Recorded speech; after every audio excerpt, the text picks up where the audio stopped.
ഛത്തീസ്ഗഡിലെ ദുർഗിൽ നിന്നും അജീഷ് ജയകുമാർ വിവരങ്ങൾ നൽകും. അജീഷ്, രണ്ടു കന്യാസ്ത്രീമാരും ഇപ്പോൾ ജുഡീഷ്യൽ കസ്റ്റഡിയിലാണ്. എന്തുകൊണ്ടാണ് ഇന്ന് അടിയന്തരമായി ജാമ്യാപേക്ഷ സമർപ്പിക്കാനുള്ള തീരുമാനത്തിൽ നിന്ന് പുറകോട്ട് പോകുന്നത്? ഇന്ന് ജാമ്യാപേക്ഷ നൽകുമെന്ന് നേരത്തെ അറിയിച്ചിരുന്നല്ലോ, അത് നൽകേണ്ടതില്ല എന്നിപ്പോൾ തീരുമാനിച്ചിരിക്കുന്നു.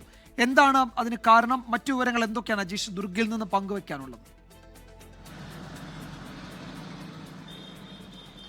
വിജയകുമാർ, ഈ വെള്ളിയാഴ്ചയാണ് ഈ കന്യാസ്ത്രീകളെ റെയിൽവേ സ്റ്റേഷനിൽ നിന്ന് ബജ്രംഗദൾ പ്രവർത്തകർ പോലീസിനെ ഏൽപ്പിക്കുകയും അവിടെ നിന്ന് പിന്നീട് ജുഡീഷ്യൽ കസ്റ്റഡിയിലേക്ക് വിടുകയും ചെയ്തു. അപ്പോൾ തന്നെ ഈ ചോദ്യം ചെയ്യലിനിടെ, അതായത് ഇവരോട് സംസാരിച്ചപ്പോൾ, സഭാപ്രതിനിധികൾ സംസാരിച്ചപ്പോൾ തന്നെ പറഞ്ഞിരുന്നു, ഈ ബജ്രംഗദൾ പ്രവർത്തകരുടെ ഭീഷണിയെ തുടർന്ന് അന്ന് കൂടെ ഉണ്ടായിരുന്ന 3 പെൺകുട്ടികളിൽ ഒരാൾ അത് മൊഴി മാറ്റിയിരുന്നു. അതായത് 10,000 രൂപ നൽകാമെന്നുള്ളൊരു വാഗ്ദാനത്തിലായിരുന്നു കന്യാസ്ത്രീകൾക്കൊപ്പം വീട്ടിൽ നിന്ന് ഇറങ്ങിയത് എന്നുള്ളൊരു മൊഴി മാറ്റി നൽകിയിരുന്നു. അതിനെ തുടർന്നായിരുന്നു ഗുരുതരമായ വകുപ്പുകൾ ചുമത്തി പോലീസ് കേസ്. 2 വകുപ്പുകളാണ് പ്രധാനമായും ചുമത്തിയിരിക്കുന്നത്. അത് ഒന്ന് നിർബന്ധിത മതപരിവർത്തന നിരോധന നിയമം, ആ വകുപ്പും ഒപ്പം തന്നെ മനുഷ്യക്കടത്ത്, ഈ 2 വകുപ്പുകളാണ് ചുമത്തിയിരിക്കുന്നത്. അതുകൊണ്ട് തന്നെ ഈ കേസിൽ ഏതെങ്കിലും തരത്തിൽ തിരിച്ചടിയാകാൻ സാധ്യതയുണ്ട് ഈ മൊഴി.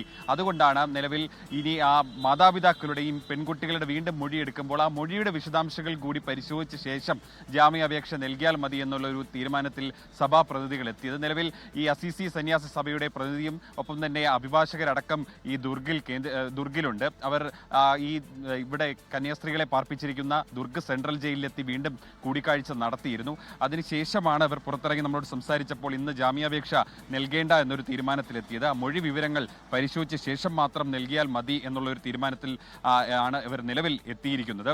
എന്തായാലും ഈ സഭ, ഈ നോർക്കയുടെ ഭാഗത്തു നിന്നും കൂടാതെ തന്നെ ഈ ദുർഗിലെയും ഈ ക്രൈസ്തവ സഭയുടെ ഭാഗത്തു നിന്നും ഇടപെടൽ ഉണ്ടാകുന്നുണ്ട്. രാഷ്ട്രീയമായിട്ടും നിയമപരമായിട്ടും അവർ എല്ലാ സാധ്യതകളും ഉപയോഗിച്ച് ഈ കന്യാസ്ത്രീകളെ പുറത്ത് ഇറക്കാനുള്ള ശ്രമങ്ങൾ തുടരുകയാണ് നിലവിൽ. എന്തായാലും രാഷ്ട്രീയമായി തന്നെ കേരളത്തിലടക്കം വലിയ ഒരു പ്രതിഷേധം ഉണ്ടാകുന്ന ഒരു സാഹചര്യത്തിൽ ഈ അടുത്ത ഘട്ട നടപടികൾ എന്താണ് എന്ന് ആലോചിക്കുകയാണ് ഇവിടെ കേന്ദ്രീകരിക്കുന്നവർ. എന്തായാലും ഇപ്പോഴും ഈ ദുർഗിലെ കോൺവെന്റിൽ ഇവരെല്ലാവരും ഉണ്ട്. അവർ കൂടിയാലോചന നടത്തി ഇനി ഏത് തരത്തിലുള്ള നിയമ നടപടികൾ നടത്തണമെന്ന് ആലോചിച്ച് വരികയാണ്. എന്തായാലും ഒരുപക്ഷെ നാളെ ജാമ്യാപേക്ഷ നൽകാനുള്ളൊരു സാധ്യതയാണ് നമ്മൾ കാണുന്നത്.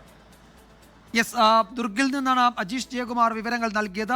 സങ്കീർണമായ വകുപ്പുകൾ ചുമത്തിയിരിക്കുന്ന ഒരു FIR ആയതുകൊണ്ട് തന്നെ ഗൗരവമുള്ള നിയമ ഇടപെടൽ വേണ്ടിവരും. അതുകൊണ്ട് കരുതലോടെ ജാമ്യാപേക്ഷ സമർപ്പിക്കാനാണ് ഇപ്പോൾ സഭയുടെ തീരുമാനം. ഈ ഒപ്പമുണ്ടായിരുന്ന 2 കുട്ടികൾ, അവരുടെ മൊഴി എന്തൊക്കെയാണ് അവർ പോലീസിനോട് പറഞ്ഞിരിക്കുന്നത് എന്നതിൻ്റെ വിവരം കൂടി അറിഞ്ഞ ശേഷമായിരിക്കും കോടതിയെ ജാമ്യാപേക്ഷയുമായി സമീപിക്കുക എന്നാണ് ദുർഗിൽ നിന്നും അജീഷ് ജയകുമാർ നൽകിയ വിവരത്തിൽ സൂചിപ്പിക്കുന്നത്.